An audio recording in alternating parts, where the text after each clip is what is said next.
First keynote speaker of today, Dr. Mark Riedl from Georgia Tech. Mark is a very prominent researcher on the intersection between AI and human-computer interaction, has done very prominent work on computational creativity, and particularly also on human-centered explainable AI. So that's why he's an excellent keynote to open the conference. He's also acquired very prestigious grants and awards, including an NSF Career Award. Mark will be talking about human-centered explainable AI, which is particularly focused on how explanations that are often very much tailored to developers can be tailored to the needs of end users. And so he'll be diving into questions like, what make explanations actionable? What are the risks if we forget about that actionability, and also what human factors are often overlooked in AI design. So please join me in welcoming Mark Riedl. The floor is yours.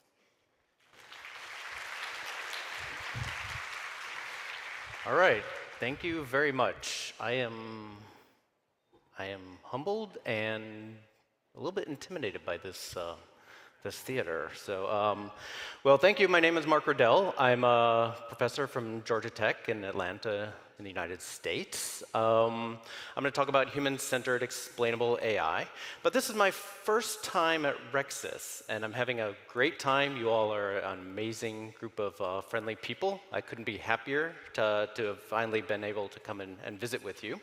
But since this is my first time speaking with you all, I thought I'd tell you a little bit about who I am, because maybe you haven't seen me around. How I got here is kind of an unusual sort of route. I actually kind of got my start in automated story generation, building generative AI systems that can produce story-like things. I'm still working on this. I've also worked in computational creativity, as was mentioned, procedural content generation, generation of games. So here's a mashup of Super Mario Brothers and Mega Man. Got into reinforcement learning for fine-tuning of language models sometime around 2019 or so. I just want to note that's before OpenAI admitted that they were also doing reinforcement learning.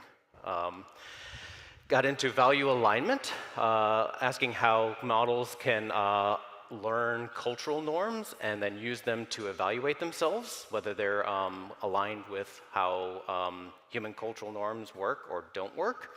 And in the last few years, I've really kind of gotten into this notion of explainable AI, and I guess that's why I'm here today. And I will be talking about that. But I felt like I had to make some sort of connection with you all with recommender systems. And I did do a little bit of work in sequential recommendation systems in the early 2010s. I was working on Choose Your Own Adventure books. Anyone read Choose Your Own Adventure books? All right, the older millennials, the Gen X out there? Okay, great. These are the books where you read a page and then you get to choose what the protagonist does, and you go to a different page based on what you decide. So these look like giant graphs. So what we did is we did a little bit of collaborative filtering to figure out how different people might prefer different paths through these storybooks. But of course, it's interactive, so they get to choose what they do on every single page. So we also did some collaborative filtering to kind of guess what users would, or readers would actually choose. And of course, they might not choose the thing that is best for them, right? So then we came up with a special technique to kind of trick users into making the best choices for themselves. I'm not going to go into the details. You can read the papers. But anyone from Netflix in the room here? Anyone want to do interactive TV shows, Bandersnatch 2 maybe? Give me a call. Okay. I've got 10-year-old technology, you have the data. Okay. But I should talk about explainable AI because that's why I was invited to be here. How I got into explainable AI is kind of an unusual sort of way. It wasn't, as you can see from my background, something that would come naturally to me, but it's fun to work on. Even before I came to Georgia Tech, I was at this little place called the Institute for Creative Technologies in Los Angeles in 2006 or so. And I was working with the US military. They wanted to build simulations of human leaders leading virtual platoons. And what they really were running into this problem is that these AI agents would do all sorts of weird things. And the leaders really wanted to know why were these agents doing, what were they doing? Why were they doing them? And we were using some classical symbolic behavior planning. And we could go in and kind of look at the really causal kind of natures of these things and then report these out to the leaders. I really kind of left that institute before I ever really got that sort of published. And then I went on at Georgia Tech to do you know, my weird stuff in storytelling and computer games and things like that. But sometime around 2016 or so, I started seeing this term explainable AI crop up again. It was in the context of Deep Dream from Google. So if you remember, our image generators now were all about like trying to figure out what these neural nets actually knew, like whether they actually understood the concepts that they were being asked about. And then classifiers to kind of figure out why certain images were classified in certain ways. And I was thinking back to the fact that I'd worked in explainable AI, but I was also a little bit kind of thinking about the fact that these explainability techniques that were cropping up in 2016 were really about the developers, right? Are our models doing what we think they're doing? Are they working the way we want to work? Now, 2016, if you remember, before the pandemic, there was also some other things going on as well. And this is really kind of the moment where I kind of realized that I had to work on explainable AI. And it had nothing to do with explainable AI. I was watching the AlphaGo match of Google versus List et al. And I know nothing about the game Go, right? I was really kind of not even interested in what was going on in the game. What I was interested in was these two people up here, the commentators, right? They were explaining to me what was happening in the game, how the game worked, what a player would be doing, what List et al. Would be thinking about, but what their opponent would be thinking about. What happens if you try to capture this part of the board, or what happens if you try to play down this part of this board? They're playing these things, these hypotheticals out, right? And they were doing a really great job of explaining things to me, and I was getting a lot of value out of them. They were telling these little stories about what might happen next, which really kind of helped me understand what was going on in the game.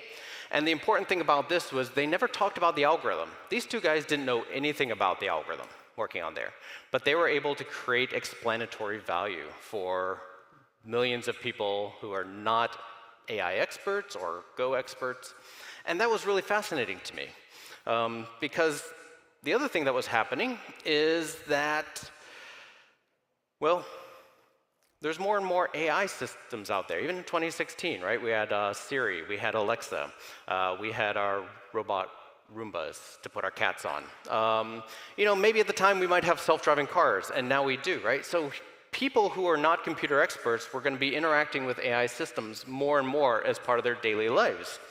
And they're not going to want the inner workings, maybe, of these AI systems.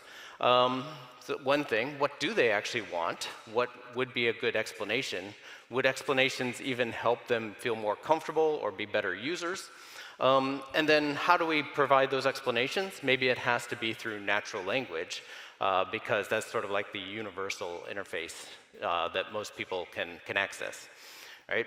So got me thinking a little bit about the explainability landscape. And I think this is a little bit of a controversial term, I guess, here now. What I really kind of mean is that there's a large class of explainability techniques that are about getting into the black box, looking at the mechanism, and then trying to expose the mechanism of how a decision or an output is made, which implies there are many, many explainability techniques. Oh, can you see the colors? Oh, wow, there's like a little blue circle there. You can't see it. Imagine a blue circle around that word. Okay. This will be my interpretive dance part of the circle. Okay. I got to wake you up, right? Okay. But that also implies that there are explanations that exist that do not get at the mechanism inside the black box. We'll be talking about that. At the same time, there's this emerging community of researchers looking at what are called the human-centered explanations. And this is the notion that we should really look at the human factors of how people digest explanations. how we understand what they want, what their needs are, and design for that, which implies that some things are also not human-centered, algorithm-oriented sorts of things. So this starts to create a little bit of a Venn diagram here, and there's some sort of intersection that's going on in here. So this is where I've tried to position my work and my lab, which is really kind of halfway in the mechanistic explanations and halfway all the way in the human-centered explanations, and we'll get into kind of why that happens. But through the remainder of my talk, what I'm really going to do is going to talk about how, like many people, I thought that explanations really had to be about opening up the black box. And then now I've kind of moved over into the human-centered side of things. And then, throughout this talk, I'll kind of zigzag in and out of the black box a little bit. So this is kind of the plan for the rest of this talk. Okay, now I haven't really talked about what this human-centered AI thing is. So let me give you like the one slide introduction to that. Not literally putting a human inside of a circle of robots, I guess, but that's how DALL-E thinks it is. Okay, so human-centered AI is about the metaphor. It's about putting the human in the center of something. What that really kind of means is, to me, start with the center, start with the person or the group of humans, individuals, and then work your way out to see what is needed around them, right? So what that kind of means is first understand people, study humans, study people, figure out their needs, their wants, their desires, their hopes, their expectations, and then design the algorithms to address their problems. And the one thing I can guarantee, and hopefully I'll be able to show, is that when you do it like this, when you study people and then very quickly figure out that the algorithms that we know from our favorite textbooks and from our favorite papers don't really always map one-to-one to what the actual human needs are. And you end up inventing new algorithms that you might have never thought to invent before. So this becomes a really good way of discovering new problems to work on. It's very cool. Now, once you start studying humans, you also very quickly realize that humans are messy and complicated. And part of that is because it's not just about the human, but humans live in a rich, complex, socio-cultural, socio-technological setting. Involves many other peoples, involves stakeholders, involves friends, neighbors, experts, all sorts of people. And we have to start including those into our explanation systems and our AI systems as well. A more subtle point that I should just mention is that to do human-centered AI, we often want to do what's called critical reflective practice. That basically means that we as a community of computer scientists and engineers are also part of that socio-cultural context, and we have our blind spots. Let's face it, engineers, computer scientists, I'm one of them too, right? We often overlook things, make assumptions. So understanding what our assumptions are, our blind spots are, exposing those in an uncomfortable way, and then figuring out what we're forgetting, and then looking at those as well as part of our solutions. And then ultimately, all this comes down to enhancing the human condition. And this means evaluation, right? So a human-centered AI perspective is not done, a research is not done until we have asked, do our interventions, our technical interventions, change people, hopefully in a better way. For whatever better means. Okay, and so I'm going to try to kind of illustrate that through my own work and through my own journey into human-centered AI, because this is not where I started. And so I think the piece of work that illustrates this journey the most is in something called rationale generation. So going back to the AlphaGo moment, right? We're looking at those commentators, and they weren't talking about what was in the black box. So what if we didn't attempt to explain the inner workings of a black box AI system? This is kind of a weird idea, right? But it seemed to be working in that context. Is there a general principle, which we'll ultimately call rationale generation? And so if we're not explaining the black box, what are we doing instead? Maybe we're explaining the implications of the decision that the AI system makes, however it makes. Maybe what users really want to know is why the AI is doing something and not exactly how it's doing it. This is not universal, right? But I think in the AlphaGo and many situations it is. And so this introduces the idea of rationale generation. We're not the first person, I think, to use them. There's some contemporaneous work in natural language processing that was also using this term. But the idea is to generate a set of reasons or logical basis for a course of action. And the reason why we came up with this is because we started looking at experts, human experts who were explaining to human novices, and the fact that they had a particular way of explaining what they were trying to do. Is about goals. It's about what they're going to do next and how they're setting up the next thing.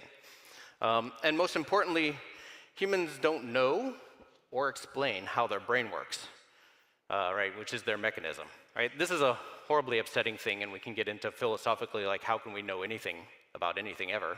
But setting those things aside, people do seem to get value from human experts in the way they explain.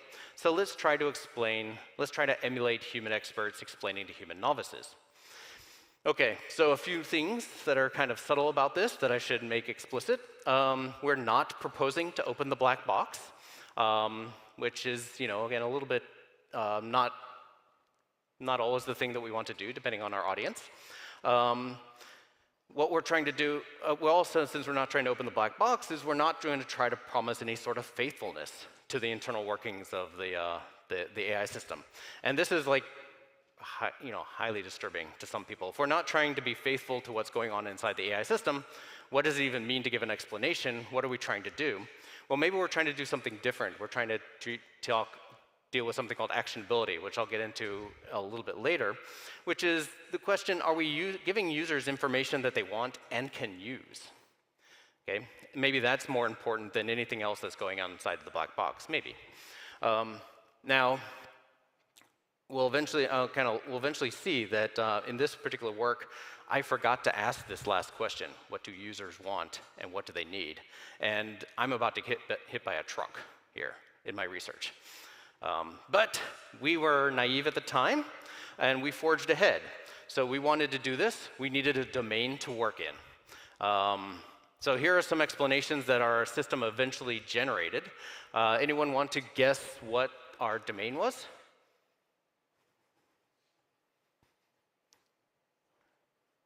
Self-driving? Yeah, you know what? No one really wanted to give me a self-driving car. I can't blame them. I would probably wreck it. Okay, so no one would give us a self-driving car, so we did the next best thing, which of course is the game Frogger. All right? So Frogger is a game in which you try to get the little frog to the other side of the map without getting hit by a car. And if you really think about this, especially for us in the US, right, isn't really driving just about not getting hit by other people? Right? So this is driving, right? Okay, also we could do this with reinforcement learning. I'm a reinforcement learning guy. Right? So, and if you know a little bit about reinforcement learning and Markov decision processes, you've also seen diagrams like this, where you have some sort of agent. The agent is executing actions in the world. They get some observation and some reward back, and based on that, they try to maximize some sort of reward or get to some sort of goal, right? Okay, so what we wanted to do is we wanted to wrap this agent in an explainer system. We wanted to take the observations and the actions, which are the two pieces going into the black box and coming out of the black box. We didn't want to go into the agent, and use that to somehow produce some rationales, right, to give some sort of text to the user. Okay, not going to go into a lot of details, but at the time we were thinking about it like this. We were looking at neural machine translation, which we're all pretty familiar with. It transforms one language into another. Well, what if our language was some sort of esoteric, data representation for observations and actions, right? What if this was just a foreign language, and all we really had to do is figure out what that meant in English? We want to do that. Now, the issue is, what's our ground truth? What is the English for every set of observations and actions? To do that, we went and collected some data. Not going to spend a lot of time talking about this. We got a whole bunch of participants to play Frogger. And then every time they picked a move, we stopped for 10 seconds and we asked them to speak out loud. What were you doing? Why were you doing it? And then afterwards, they could go through and correct all the transcription errors. Let me tell you, our users hated us, but we compensated them well. So, but we ended up with a whole bunch of data, which is what we'll call them the experts, right? What they were actually thinking about when they were playing the game. Then, of course, we trained the reinforcement learner, and then we trained a sequence-to-sequence LSTM. You know these things before transformers, right? Do you remember that? It's been a while, right? To basically do the machine translation. Not going to go into the details here, but at the end, we're able to produce the sorts of explanations that we saw earlier on. Okay, so we could talk about accuracy and reconstruction error and all that sort of stuff, but what we really wanted to know was what humans thought. So we gave humans either the generated explanations or exemplary is human, right? So these are the ground truth human. They either got ground truth human or random. Random is a pretty low benchmark. Like, we didn't really have a benchmark to go against.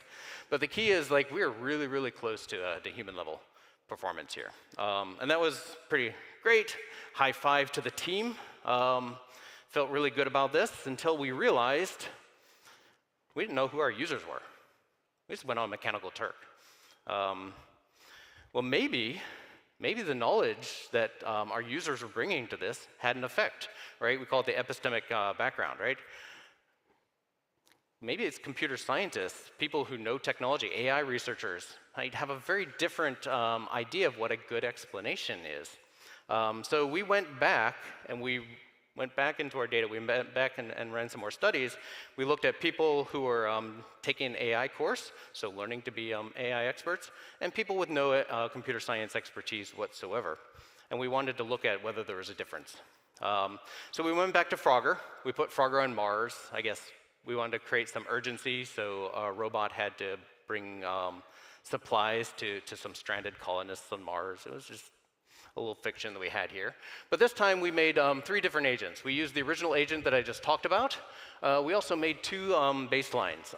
An action declaring agent, which basically said what it was doing. I'm standing still, I'm going up, I'm going left. Things like that. And then the numerical agent, which just took information from inside the black box and exposed it literally. The idea, right, and if you're into reinforcement learning, you know those are Q values. If you don't, that's okay, that's the point. Most of our users would not know what those numbers meant. And the idea here was that, like, yeah, we're gonna beat these baselines, right? These are stupid explanations. Really, really bad explanations, right? Again, foreshadowing here. Is that really gonna be the case? Should be the case? Okay, now we asked people what they liked about the different explanations. We asked in terms of confidence, friendliness, intelligence, understandability, so on and so forth. We got a whole bunch of numbers, not important what's going on in here. The idea is that most people like the rationale generating agent better than our bad baselines. But there were some differences between CS students and non-CS background people. And so we wanted to dig into that. So an additional thing that we did is we asked for every question, why did you make this choice? What were you thinking about? And that gave us a lot of qualitative data to dig into. And we got really intimate looking at the themes in this data. And we found a few things that were really, really upsetting. So first of all, the non-AI group associated numbers, remember that as Q values, that really bad one, the one that we thought was going to be worse. They thought that was more intelligent because numbers convey mathy smartness, right? Even though they didn't know what those numbers meant, the fact that it could produce numbers made them think that that agent was smarter than the other ones. And that was kind of upsetting. And before you're like most of you are computer scientists and engineers, so before you get all smug and say, haha, those non-computer scientists, right? The AI group, the people who have been studying AI, also associated the presence of numbers with more logic and more intelligence, and believed that they could do something with that numbers, right? Now, if you've ever worked in reinforcement learning, we don't look at the numbers. The numbers are really not particularly useful.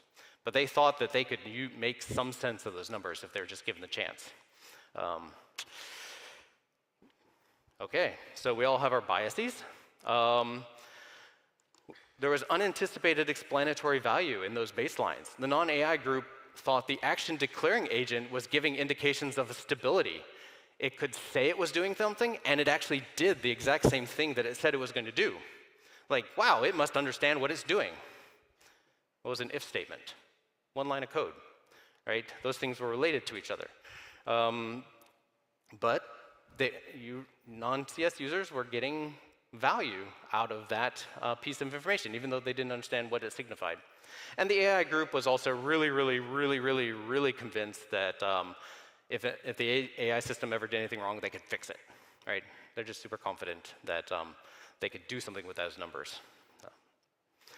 Okay, now there were some things that both groups agreed upon. They found the rationale system to be relatable, socially relevant, and exhibit personality. The system actually learned to cuss when it made a mistake, so control your data, people. Both groups rejected the idea of working with the they didn't like the numerical robot. They thought it was really smart, but they didn't like it. The non-AI group sometimes really thought the action declaring agent was just as good as the others. And the AI group really always, if they were going to say something was intelligent, they really wanted to see natural language. I'm kind of curious how this has changed in the area of our large language models. But here's what I want you to know about all that. We discovered evidence that different types of explanations are interpreted very differently based on the amount of familiarity with AI. I think this is probably obvious, and we kind of detected that. Our baselines made some people feel like they were getting really good information. And that's a little bit scary, because we designed these baselines to be really, really bad. And people are like, oh, that's great. It's like, no. Okay. And this is and kind of more disturbing, because the numerical and declarative agents were really designed not to be actionable. Like, you shouldn't have been able to do anything with that information. And it was because we forgot to ask, like, what did they really want, right? So this kind of all led us to kind of some follow-on work, when we kind of realized that, well, maybe what we've kind of discovered is something called explainability pitfalls, which is that explanations can unintentionally have undesired effects, right? Even if you're trying to design the best explanation system, you can fall into one of these pitfalls where you're triggering people's expectations, even though that's not part of your design, right? And this includes placebo explanations. So placebo, like the sugar pills you take, and then suddenly you feel like you're getting better from a disease, right? These placebo explanations can lead to increased perceptions of intelligence and trustworthiness. So we can make people trust our AI systems by giving them no information. That's a little bit disturbing. It increases complacency, right? To say, oh, I'm getting an explanation. I should feel good about this. And it might actually kind of create a sense that there's nothing actionable to do. Maybe I can't contest the AI is explaining itself to me. Like, it must be right? So there's nothing to do if I think it's wrong, because it's told me that it's right and it's convinced me that it's right? So I can actually kind of do the opposite of what most explanations are to do, which is to say, let's accidentally convince people that they shouldn't try to get to the right answer, even if they think they're getting the wrong answer. And really all this kind of come down to, the big bullet point is, like, we really don't understand how humans perceive and accept and reason about and think about explanations. So we really need to study what's going to happen in a very fine-grained way when we produce any sort of system that generates explanations. Okay, so what makes a good explanation? Well, I don't know. Still trying to figure that out, but there is an implicit assumption that we're all making, and I think this is the right assumption for once, that users do want to do something with the information. We're giving them information probably because we want them to do something with that, right? What is it that we want them to do? Well, we're giving information to developers because we want them to help improve their system or eliminate biases or things like that. Non-AI experts, these end users, what do they want, right? That's kind of the big question mark here. So we went and we looked at a lot of XAI literature. It focused on these mechanistic aspects. Very little talked about actionable insights, like what people were going to do with these things. And if they did, it was somewhat oblique. Okay. Now, I've used this word actionability lots and lots. What does it really kind of mean? It just means the extent to which a user can act on the information. And this also implies an evaluation metric. Right? So a good explanation might be the one that makes users feel like they can do more, that they have more possible actions, including getting recourse or contesting the system, changing their mental models, changing the environment, changing the agent. Okay? So maybe we should be thinking about explanations in terms of what users will do with the information and not just the quality of the information or whether they like the information. Those are also good, important questions as well, but I think there's another one that we should add to the list. We dug into this a little bit more. We looked at doctors and teachers using decision support systems. Now, these are very high-stakes situations, and what we discovered is that doctors and teachers really thought a lot about the downstream effects on their stakeholders, their patients or their students, right? They really wanted to know when they made a decision, well, how is that going to affect the other people around me? Doctors and teachers placed responsibility on themselves, not system developers. So if something went wrong, they felt responsible, and they weren't going to blame the AI system. And they really also considered the effects on their own reputations and their ability to do work. So they were really worried about being harmed to themselves when a bad recommendation led them to make a bad choice. Right? So what they really wanted, so this is like the first time we really asked, like, what do you really want from an explanation system? This is the first time we asked, right? Finally the light bulb's gone off in my lab, right? They wanted to make sure that systems were designed, the explanations help them understand the downstream implications of what would happen if they choose to follow a recommendation or reject a recommendation. And this is also a really kind of a different way of thinking about explanations. Like, I don't know how to do this, right? That's a fascinating research question in and of itself. Now, okay, so I've been talking really a lot about these human-centered sorts of things in design without really building systems, pen and paper prototypes. So I want to kind of pivot and get a little bit back towards explanation systems that get a little bit into the black box. And I'm going to show you kind of how these insights that we got from these human subject studies helped us inform some new algorithm design. And there's one technology that really is about downstream effects of actions. Reinforcement learning systems are systems that solve sequential decision-making problems, which means they go and they decide, here's a particular decision I have to make, not because it's a good decision in itself, but because it increases the potential of me making better decisions in my future. Right? Now that's a kind of a ham-fisted kind of way of thinking about what the doctors and the teachers were telling us. All right, so quick primer on reinforcement learning. What they're trying to do is learn a policy that says what's the action I should take for any state that gives me the best possible future. What they're really kind of doing, and this is a very simplified notion here, is they're reverse engineering what's going on in the simulation or the game or the real world, trying to come up with these Q values, which basically means this is how good these actions are in these particular states. I'll give an example in this in a second. So what does explainability in reinforcement learning look like? Well, it could look like this.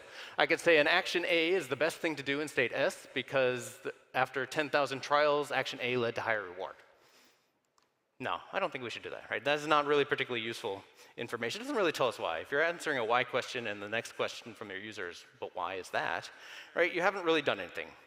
So now here's the problem, right? The policy, these Q values, we know that they're higher or lower for certain actions, but they don't really tell us anything else. The policy doesn't know why these numbers are these numbers. So let's take a very simple example like this, where we want to get an agent from the start to some sort of goal. There's some stairs that they can fall down. There's some rough floor they can go over. And you might think, like, well, you should just go down and get to that goal as fast as possible. The agent solves the problem and says, well, actually, I'm going to go up because that gives me higher utility values.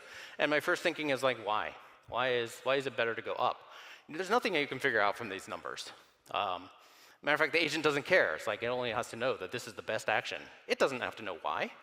It's us that need to know the why. So explanations need to provide the operator or the user with some sort of actionable information. And this might look like different things, right? It might look like, why did you go north? I chose to go north because if I went south, I might fall down the stairs, okay? Or counterfactual explanation, if you like those, would be what would happen if I went south? I might fall down the stairs. These are actionable in two different ways. One is the explanation is probably answering a misconception that the user has, so not understanding that the agent is susceptible to falling down stairs. Like, we don't usually think about falling down stairs, right? But the agent might care about that. So correcting the user's mental model of what the agent is doing. And the other is, well, if the user really wants the AI to go down past these stairs, right? Maybe I just put up a gate, right? A little baby gate. And then suddenly the agent isn't afraid of the stairs anymore, and we can change the environment to get the behavior that we want. Okay, so here's how we're going to approach this. I don't have a whole lot of time, so I won't give you all the details, but we'll basically learn to predict how the reward influences the actions in different states, right? So the goal has a particular influence on all the states, but so does the stairs, right? So as you get closer to the stairs, you're more likely to interact with the stairs, and then the rough floor as well, right? So we can look at all these different influences coming out from all the different rewards, try to predict those. And if we're given a counterfactual trajectory, so let's say, why didn't you go down? Or why I want you to go down, why didn't you do that? We can just look along the counterfactual trajectory and what the agent wants to do, and we can compare the influences. Okay, so the stairs are having a greater influence on down, and that's a negative influence, right? We'll also make sure we can convert this into natural language. I won't get into how you're doing that, but if we're providing the reward, we can provide linguistic clues, like the idea of falling down the stairs. And then we just kind of compare, and then we reveal this information to the user, which is really not about what's going on at the start, but is what's going on in the agent's future. Okay, so evaluation time. For once, we actually had a system where we could look at the faithfulness. It turns out that our different influence predictors can be multiplied together, and it gets us about 90% of what the agent was actually going to do. So for the first time, we actually had a human-centered perspective leading us to a system that gave us a degree of faithfulness. That was kind of cool, but actually that wasn't really what I was most interested in. We also asked humans to tell us how satisfied they were. And here's a whole bunch of charts, not important here. Basically, it's saying that our explanations, our experiential explanations, won on all dimensions, understandability, satisfaction, completeness, so on and so forth, except trust. And I can talk up here for another hour about why trust is a bad question. All explanations created trust equally, no matter what sort of, whether it's a heat map or Q values or anything like that. People just trust, I think. And trust is complicated, right? What are you really asking if you're asking trust? It's multidimensional. We're not really kind of sure what they're even wanting when it comes to trust. I don't think users are really sure either. So I kind of encourage you never use the word trust. It's probably not giving you exactly what you want, unless you're really, really careful. We also asked users whether they thought different explanations were usable compared to some baselines. TLDR, everyone thought that our system was most useful, but again, this was not useful itself, right? I like that number. It's a good number. But again, we asked qualitative questions. We said, well, tell us why you think these things are useful. And we also asked some questions about mental models. So we asked whether participants were better at predicting what the agent could do after receiving explanations. And our users learned to better model what was going on in their agents faster. And then the last thing is, again, looking into this qualitative data, we saw very different differences. When an AI system had no explanations, people learned what the agent would do by looking at prior behavior. They didn't talk too much about objects or goals or anything else. So without explanations, most people relied on the prior behavior of the agent.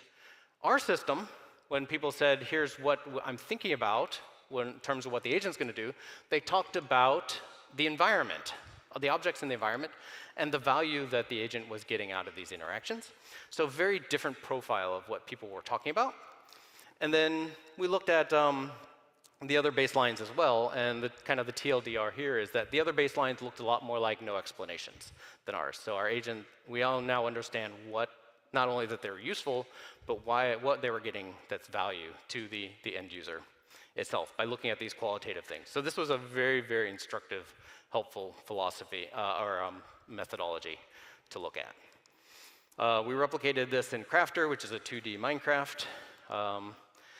But let's kind of wrap things up here. The takeaways from this look inside of finally looking inside the black box was that actionability matters in explanations.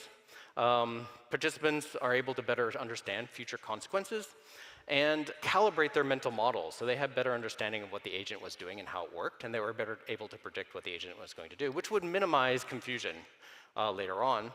And I think one of the most exciting things about this was you could actually achieve faithfulness even when you start from a human-centered question. So I'm going to wrap up here.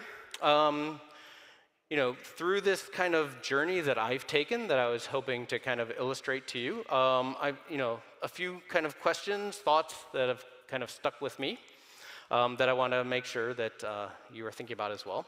The first is that we really should think pretty deeply about our explanations. Explanations imply users want to do something with it. Could be, they might be developers who want to change the model. They might be wanting to contest the results in case of like a medical recommendation or a loan or something like that.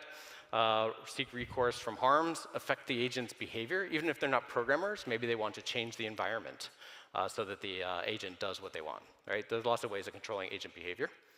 XAI can be a differentiator from a application standpoint, from a product standpoint, but it has to be aligned with the user's needs. So there's a lot of papers that are coming in now, especially in the medical explanation domain, showing that explanations do not have an impact on doctors.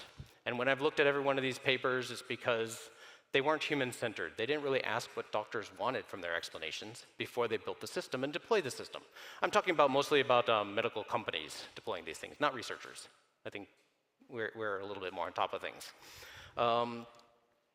Evaluation matters, right? What does a good evaluation mean? It might mean, does my algorithmic intervention change how people relate to my technology, how they live their lives in a better way? I think that's the key question we should always be asking.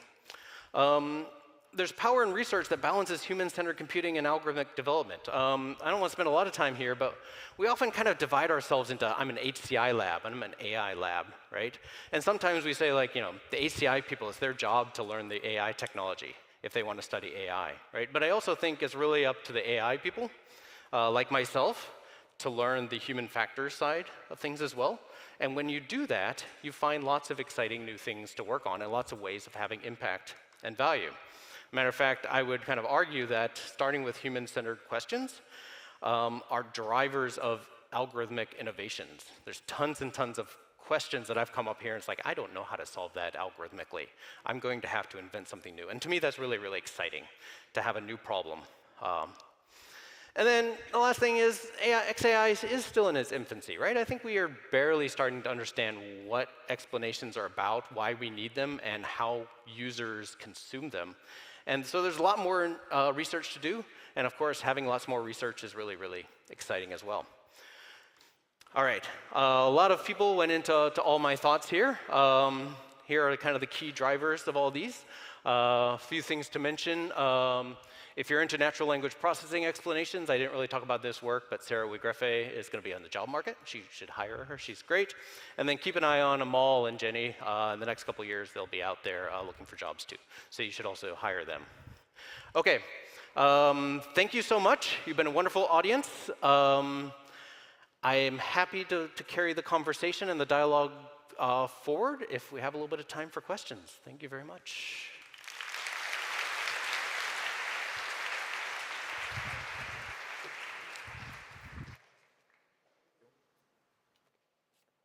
Hey, thank you very much for this excellent talk. We have 2 microphones over there, but you can also ask questions through the application, the Slido app. And I have a first question from Joe Constant, who indicates that too often attempts at explanation veer into persuasion, convincing the user to accept the recommendation instead. How do we protect against confusing the two?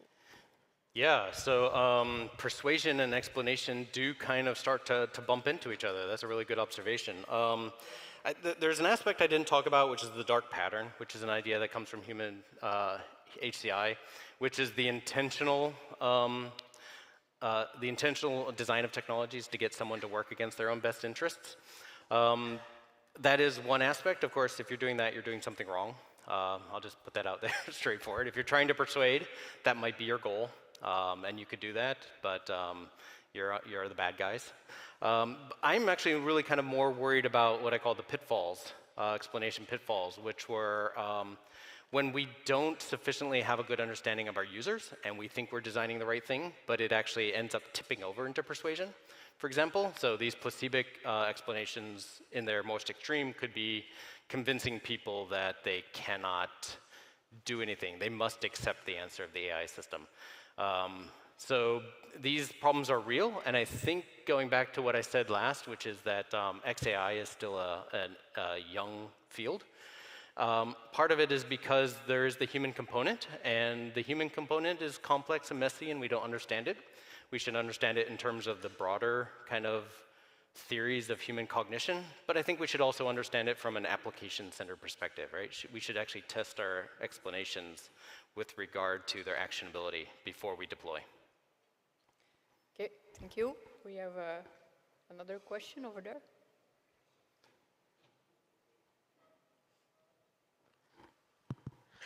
Thank you. It's over here, on the left.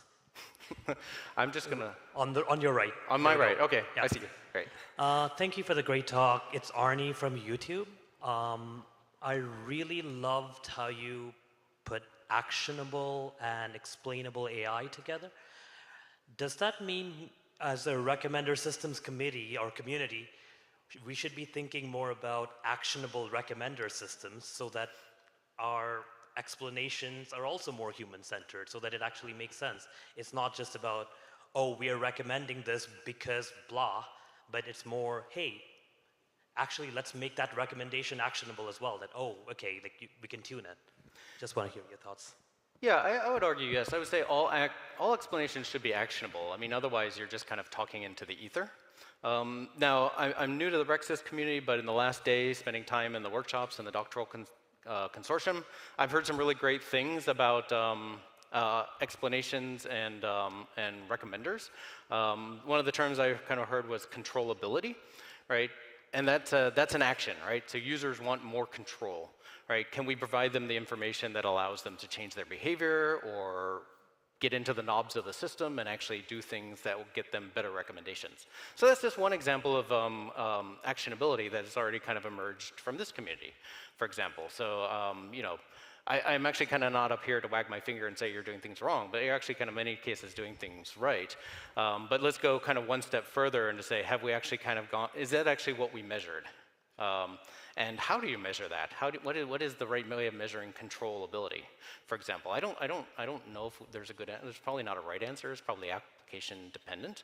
And I think one of the frustrating things about explanations and exciting things about explanations is they tend to be really application specific. Like something in YouTube might be just have completely different actionability expectations from Netflix or something else, right? So we can read the papers, we can learn the methodologies, but we might have, the way we apply those methodologies to our own problems might involve some new innovation. Yep, great question. Hi there, Hi. Navatintra, professor in Explainable AI. I've been working in human-centered explanations for a while. One thing we see is that XAI methods are not very stable. And I'm wondering if this risk is also a possibility in that we can explain the context in which the explanation is made. We're making a lot of inferences, I mean, statistical inferences, which are dependent on the context in which they're learned. So where do you think the possibilities are there? No, that's a great observation.